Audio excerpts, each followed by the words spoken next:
Olá pessoal, esse é mais um Fala Carlão direto aqui do GAF. Eu posso fazer banzé aqui porque tá todo mundo com o microfoninho aqui, com fone de ouvido, então eu espero não estar atrapalhando com a minha vozinha grande aqui. Queria agradecer o pessoal da plataforma Agro Revenda, que é a plataforma de conteúdo da distribuição do agro brasileiro. Eu queria aproveitar, antes de apresentar meu convidado aqui, falar o seguinte: na próxima edição, que é a 108, tem uma matéria interessante aqui, o título é Tem Safrão no Inverno. E se a gente vai falar que tem safrão no inverno, a gente vai falar um pouquinho de uma das coisas importantes, é falar sobre milho. E aqui do meu lado, o Paulo Bertolini, é o presidente da Abramilho. Então ele não tem ninguém mais com autoridade para falar sobre esse tema. Obrigado, Paulo, pela presença. Prazer estar aqui com você, Carlão. De fato, a safrinha virou safrão, né? Desde 2011, a segunda safra já produz mais do que a primeira. E esse ano vem com mais de 100 milhões de toneladas, uma perspectiva de exportação bastante grande e boa, aí em torno de 40 milhões de toneladas, e uma agregação de valor no Brasil também bastante significativa, em torno de 70% do que a gente produz de milho no Brasil é agregado valor, é consumido e agregado valor aqui internamente.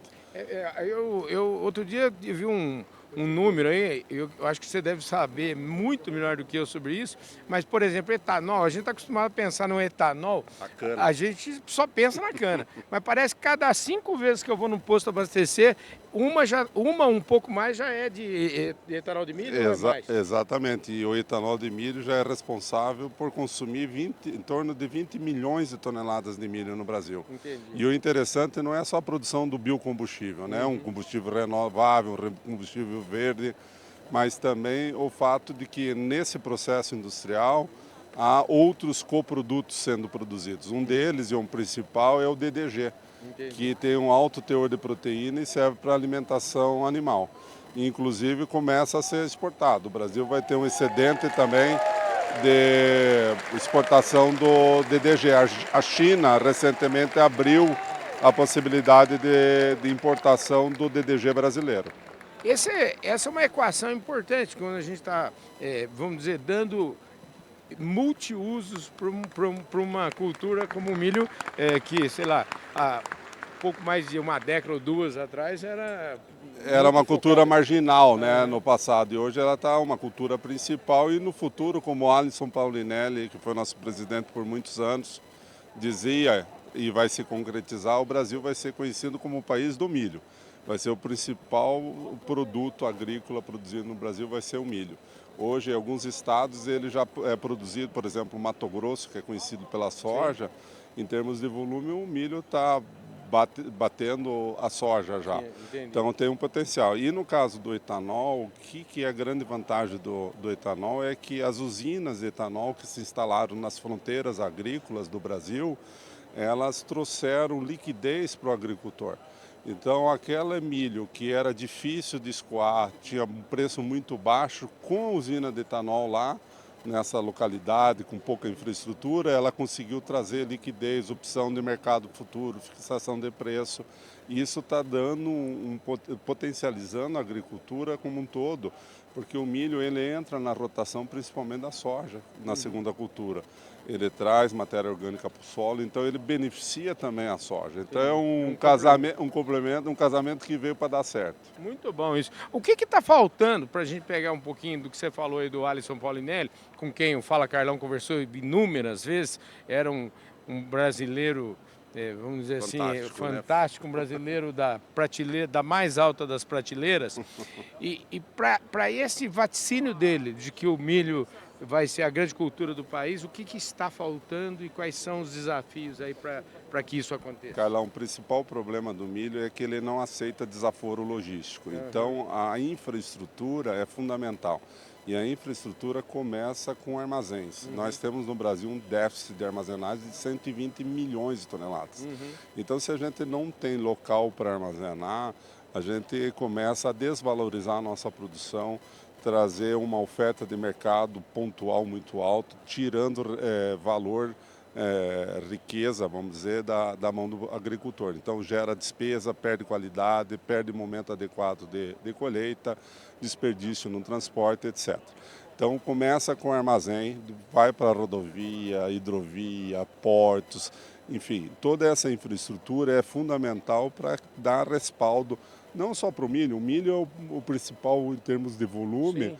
mas para a agricultura como um todo, ela cresce em torno de 10 milhões de toneladas por ano. Então a gente tem que crescer na infraestrutura. Não dá para a gente ficar com infraestrutura da década de 70, suportando toda essa produção e esse movimento.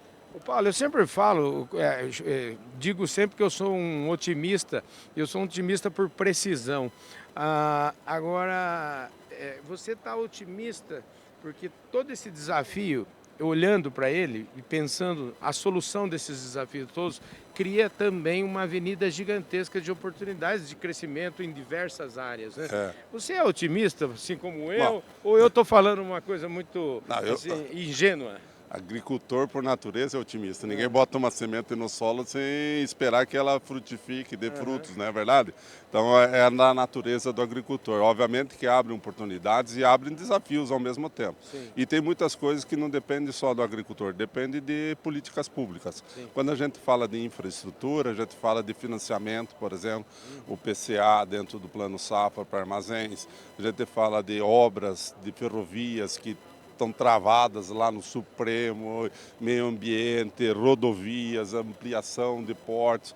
Então, tudo isso depende de ação estatal, do Estado brasileiro destravar, permitir concessões, fazer investimentos. Então, nesse aspecto, a gente é otimista, mas a gente tem pé no chão. A gente vê que o Brasil ele não anda na velocidade que o agro anda. O que fazer para mudar isso aí são uma série de ações, né? Primeiro é alertar sobre o problema e dizer que isso pode ser uma trava no crescimento da agricultura brasileira, porque se não tem infraestrutura a gente não consegue produzir. Agora, do ponto de vista, se a gente ficar no debate só daquilo que está no nosso comando fazer, né? E quando eu falo nosso comando, estou falando aí da iniciativa privada, eu estou falando de agentes de interesse em, vamos dizer, em ganhar dinheiro com essa situação. A gente tem uma infraestrutura, eu tenho a sensação sempre, né, de que o cobertor dos governos, qualquer governo, é sempre muito curto. E se o setor privado ficar dependendo do governo, eu falei várias vezes já com o presidente da OCB, o Márcio fala o seguinte: a nossa necessidade de financiamento da agricultura é de 3 tri, e o nosso plano safra É mal insuficiente. não cobre nem 20% disso, né? Se você pensar, Carlão, que o que é subsídio mesmo para a agricultura, e quando eu falo agricultura não é o agro, não é aquele agro grande de escala, mas é a agricultura de subsistência de pequenos produtores. Recebeu ano passado subvenção real nesse plano safra que está correndo a 16 bilhões de reais. É muito pouco em relação do tamanho que o agro... Porque a subvenção não pode ser entendida como uma despesa, mas um investimento, porque o agro devolve tudo isso, emprego, renda, essa distribuição total, né, no Brasil, deixa de alimento mais muito, barato, alimento mais barato para o povo, né? Então é isso que tem que ser entendido. Agora, obviamente que se a gente tiver a possibilidade de investir através de concessões, aí depende ainda do governo, mas que esse investimento venha através da iniciativa privada, muito que bem, vamos fazer. Tem muitos desses investimentos hoje de infraestrutura que aconteceram através da concessão, da liberação. A gente precisa, eu sempre sou adepto de menos governo e mais iniciativa privada, eu acho que é o caminho, né?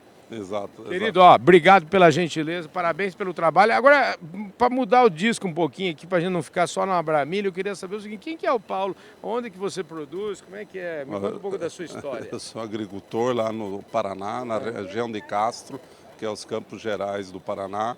Lá... É uma região que eu tenho o maior orgulho, toda vez que eu passo lá, eu tenho orgulho do Brasil. Tem que chegar para pelo menos um café, né? E tomar um leite, porque Castro é a capital nacional do leite. Eu já fui criador de gado leiteiro, eu sei do que eu estou falando. Nós temos uma empresa familiar que tem uma calcária agrícola, a Calpar, que é a maior mineradora de calcária agrícola do país. Temos uma empresa que faz equipamentos para secagem e armazenagem de grãos, que é a Granfinale. Uma outra empresa que processa grãos para consumo humano e também para sementes. E fazenda, que é o primeiro negócio da família, que vem de gerações, desde o imigrante italiano que veio lá em 1891, sempre trabalhando com a agricultura. Legal, porque você tem negócios também focados, você como agricultor sabe bem, na hora de você vender seu calcário, vender o equipamento, Tá tudo ligado. Tá tudo ligado. Tudo né? ligado. Obrigado, você conhece Carlão. as dores, viu? Sei, conheço de um lado do balcão e do outro lado. Parabéns, viu? Obrigado, Carlão. Obrigado Prazer pela estar com você. gentileza aí da prosa, viu? Tá bom. Eu falei aqui com o Paulo Bertolini, ele é o presidente da Abramilha, vocês viram aí, criador, não, Pecuarista. Pecuarista também? De corte, um pouquinho. Ah, é? Eu estou na terra do leite, mas crio gado de corte. Ah, que maravilha. Parabéns aí pelo Obrigado. trabalho todo. Então você viu aí, pecuarista, agricultor, empresário, gente completa, é gente da prateleira de cima, é gente que... Esse é o povo que faz o Brasil crescer todos os dias. Obrigado.